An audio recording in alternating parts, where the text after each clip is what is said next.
وبرکاتہ۔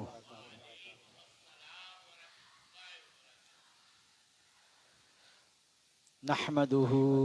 ونصلي ونسلم على رسوله الكريم، اما بعد فاعوذ بالله من الشيطان الرجيم، بسم الله الرحمن الرحيم،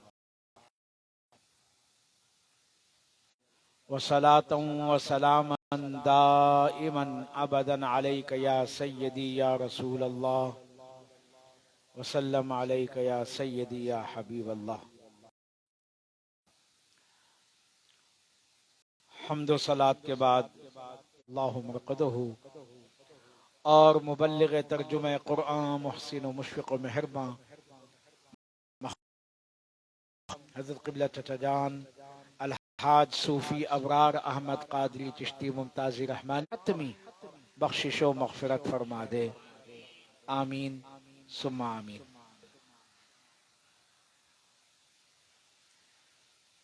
عزیزان،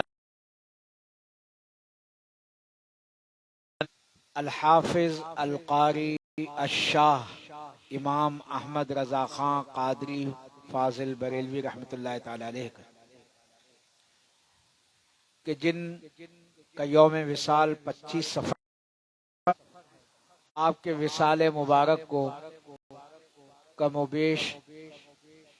اسلامی اعتبار سے 103 سال گزر چکے ہیں، یعنی اس سال 25 صفر کو آپ کا 103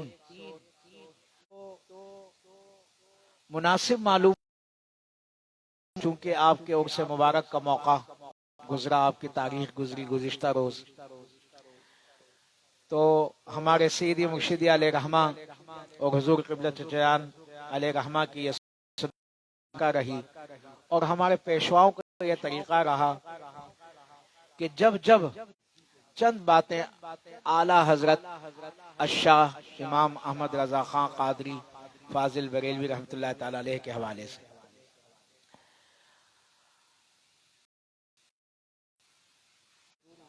شہرت پائی آپ نے، اور تاریخی نام آپ کا المختار ہے۔ تاریخی نام کا مطلب یہ ہوتا ہے کہ جس کے اعداد نکالے جائیں علم کے اعتبار سے، علم کم و بیش کہتے ہیں، یہ تو پرانی بات ہے، جو جدید تحقیق ہے وہ اس سے زیادہ ہے، کم و بیش 55 علوم پر آپ کو مہارت حاصل تھی کہ جن پر آپ کی 1000 سے زائد تصانیف ہیں، کتابیں ہیں، رسائل ہیں، لیکن جدید اور نہ صرف پاکستان میں بلکہ انڈیا میں، بنگلہ دیش میں، امریکہ میں، لندن میں اور بے شمار ممالک میں اعلیٰ حضرت پر کام ہو رہا ہے، اب بھی کام ہو رہا ہے، اور نت نئے دروازے کھل رہے ہیں، وہ بھی آپ کے سرنامہ کلام میں قرآن مجید و فرقان حمید کی جو آیت مقدسہ کا جزو تلاوت کرنے کا شرف حاصل کیا،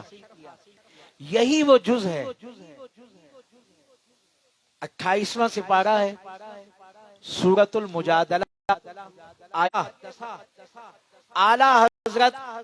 الشاہ امام احمد رضا خان قادری فاضل بریلوی رحمت اللہ تعالی علیہ کی شخصیت و کردار اور آپ کی خدمات جلیلہ پر صادق آتی ہے۔ ترجمہ کیا ہے؟ وَأَيَّدَهُمْ، اور اپنی طرف کی روح سے ان کی مدد فرمائی۔ اب اس آیت مبارکہ کے تناظر میں اگر ہم اعلیٰ حضرت کی شخصیت کا جائزہ لیں، آپ کے کردار کا مطالعہ کریں، فی قلوبہم الایمان، کہ اعلیٰ حضرت کا شمار ان شخصیات میں ہوتا ہے کہ اللہ نے جن کے دل پر ایمان نقش کر دیا ہے۔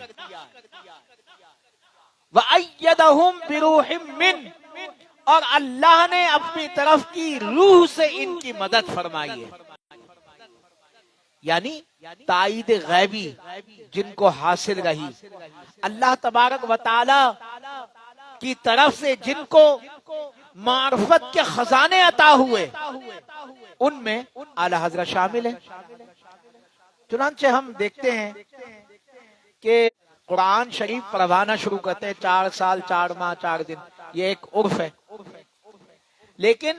اعلی حضرت کی شان یہ ہے کہ 4.5 سال کی عمر میں آپ نے قرآن مجید پڑھ لیا تھا، مکمل پڑھ لیا تھا، اور پھر 6 سال کی عمر، 6 سال کی عمر کیا ہوتی ہے؟ 6 سال کی عمر میں منبر رسول نبی صلی اللہ تعالی علیہ وآلہ وسلم کے موضوع پر ایک انتہائی شاندار اور پرمغز تقریر فرمائی، مجمع کثیر کے سامنے، علماء اکرام، مشائخ اور سے بھی حاصل کیے، اور اس وقت کے مروج فقط کتنی عمر میں کمال حاصل کیا؟ کتابوں میں ملتا ہے روایت، اور پھر کیسا کمال حاصل کیا؟ ایک فتویٰ آیا تو آپ کے استادوں نے، آپ کے والد نے آپ کے پیش کیا کہ بھئی اس کا جواب دیں۔ آپ نے اس زمانے میں، یعنی آج سے کچھ سال پہلے، لیکن اب اس کو مزید تخریج کے ساتھ، تحقیق کے ساتھ مرتب کیا گیا ہے، تو جہازی سائز کی، بڑے سائز کی، کم و بیش 30 جلدوں میں وہ فتاوی رضویہ ہیں، ہزاروں صفحات پر مبنی ہے، کہ جو اعلیٰ حضرت کے پاس کوئی سوال آیا، بچپن کا زمانہ ہے، اللہ نے کیسا ایمان آپ کے دل پر نقش فرما دیا تھا، اور کیسی آپ کی مدد فرمائی، اور کیسا اللہ نے آپ کی زبان پر حق جاری فرمایا تھا۔ بچپن میں جب قرآن مجید کی تعلیم حاصل کر رہے تھے، تو جو مولوی صاحب قرآن مجید پڑھاتے تھے، ایک مطلب وہ درس دے رہے تھے، پڑھا رہے تھے قرآن مجید، تو وہ کسی لفظ کو یاد کروا رہے، کم عمری کا عالم ہے۔ اب استاد ناراض، میں زبر پڑھا رہا ہوں، شاگرد زیر پڑھ رہے ہیں، ناراض ہوئے کہ بھئی زبر پڑھو، لیکن آپ ہر بار زبر کے بجائے زیر پڑھتے تھے۔ تو آپ کے دادا، وہ کے ولی کامل، عالم بعمل، حضرت علامہ مولانا مفتی رضا خان رحمت اللہ تعالی علیہ، جب انہوں نے یہ ماجرا دیکھا، بلایا اور پھر نسخہ منگوایا، قرآن کا نسخہ، اس میں زبر نہیں تھا، زیر ہی تحریر تھا، اور کاتب کی غلطی سے وہاں زبر لگ گیا تھا۔ تو استاد بھی اپنی جگہ صحیح تھے، لیکن اصل لفظ زیر کے ساتھ تھا۔ تو اب آپ کے دادا نے پوچھا کہ بھائی احمد رضا، یہ تو بتاؤ کہ استاد زبر پڑھاتے تھے اور تم زیر پڑھتے تھے، وہ بار بار تمہیں کہتے تھے، لیکن تم ایسا ان کی بات پر عمل کیوں نہ کرتے تھے؟ تو اب دیکھیے، وَأَيَّدَهُ کی ابتدائی کتابیں جن استادوں سے پڑھی، وہ کہتے ہیں، یعنی آپ وہ سبق پڑھاتے تھے، جو درس نظامی جنہوں نے پڑھا ہے، عالم بن رہے ہیں، وہ جانتے ہیں کہ کس قدر مشکل ہوتا ہے بعض اسباق کو یاد کرنا، دہرانا، تکرار کرنا۔ تو ایک استاد وہ کہتے ہیں کہ اب آپ خود فرماتے ہیں کہ استاد مجھے سبق پڑھاتے تھے، میں 1-2 بار پڑھتا تھا، اسے کتاب سے دیکھتا تھا، اور پھر مجھے وہ یاد ہو جاتا تھا، یعنی قوت حافظہ یہ تھی آپ کی۔ پھر جب استاد سنتے تھے اور لفظ بلفظ سنا دیا کرتا تھا اپنا سبق بڑی آسانی کے ساتھ، تو وہ بڑے حیران ہوتے تھے۔ تو ایک مرتبہ میرے استاد نے مجھے کہا کہ آدمی ہی ہوں، انسان ہی ہوں، لیکن لو کرم میرے شامل حال ہے۔ تو وَأَيَّدَهُمْ بِرُوحٍ مِّنْ، بتا رہا ہوں میں آپ کو کہ اللہ نے اپنی طرف کی روح سے اعلیٰ حضرت کی کیسی مدد فرمائی۔ پھر یہ مدد ہی تو ہے، کہ آپ سب جانتے ہیں، میں نے عرض کیا کہ 1000 سے زائد آپ نے کتابیں انتخاب ہیں، ایک شاہکار ہے، بے شمار بڑے صغیر پاک و ہند کے درجنوں علماء نے قرآن مجید کے تراجم کیے ہیں، تحریر فرمائے، لیکن جو شان الوہیت، جو شان رسالت، جو علمی جلالت اعلی حضرت کے ترجمے کنز الایمان میں ہے، وہ اردو زبان کے کسی ترجمے میں نہیں ہے۔ ہر حرف سے شان رسالت عشق مصطفیٰ جھلکتا ہے۔ وقت نہیں ہے کہ میں آپ کے سامنے ساری مثال۔ ضالن فہدا، اس میں لفظ ضال آیا، ضالن لفظی اعتبار سے اس کا معنی گمراہی، بھٹکا ہوا، آیت سے پھر جانا، ہٹ جانا،